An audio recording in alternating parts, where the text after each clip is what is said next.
பழனிசாமி திருந்துவாருங்கிற நம்பிக்கை எனக்கு இல்லவே இல்லை. அதனால தான் நான் சொல்கிறேன்,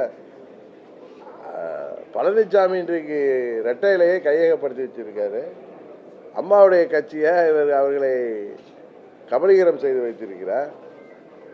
அவர்கிட்ட இரட்டை இலை இருக்கிற காரணத்தினால நீங்கள் ஏமாந்துட்டு இருந்தீங்கன்னா, அவருக்கு காவடி தூக்குனீங்கன்னா 26 தேர்தலுக்கு பிறகு அவர் அம்மாவுடைய கட்சிக்கு முடிவுரை எழுதி விடுவார்னு சொல்கிறேன். ஏன்னா அவர் சுயநலத்தில் தான் அவர் அந்த கட்சியை பயன்படுத்துகிறார், வணிக ரீதியாக பயன்படுத்துகிறார். அது வியாபார நோக்கத்தோடு பயன்படுத்துகிறார். ஏன்னா 4 வருஷம் அவர் ஆட்சியில் இருந்தப்போ செய்த முறைகேடுகள், ஊழல்கள்லாம் இன்றைக்கி பல மந்திரிகள் மீது தான் வழக்கமாக இருக்கே தவிர பழனிசாமி இன்றைய வரை தப்பித்து வருவதற்கு காரணமே திமுகவோட ஒரு கள்ள கூட்டணி வைத்துக்கொண்டு திமுக தேர்தல்களில் வெற்றி பெறுவதற்காக தனியாக போட்டியிட வேண்டும் என்ற ஒரு தீர்மானத்தோடு அவர் செயல்படுறாரு. 26 வரை அதை செய்து கொடுக்கணும்னு பார்க்குறாரு. அதுக்கப்புறம் கட்சி இருந்தா என்ன அழிஞ்சா என்ன அப்படிங்கிற எண்ணத்தில் அவர் இருக்காருங்கிறது தான் உண்மை.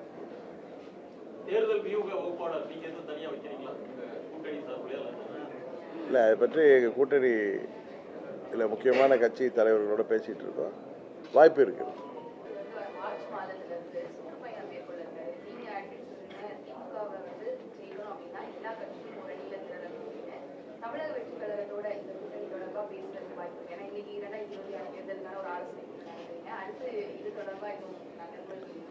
இந்த கூட்டம் எங்கள் கட்சியோடைய செயல்பாடுகள் வளர்ச்சி பணிகள் குறித்த கூட்டம். இது மாதிரி ஊடகத்தை சேர்ந்த நண்பர்கள் கேட்குறப்ப நான் சொல்கின்ற கருத்து தான். அது ஏதோ அன்றைய ஒரு நாளைக்காக சொல்கிற கருத்து இல்லை. எங்கள் பொதுவாக அம்மா மக்கள் முன்னேற்ற கழகத்தின் கருத்தை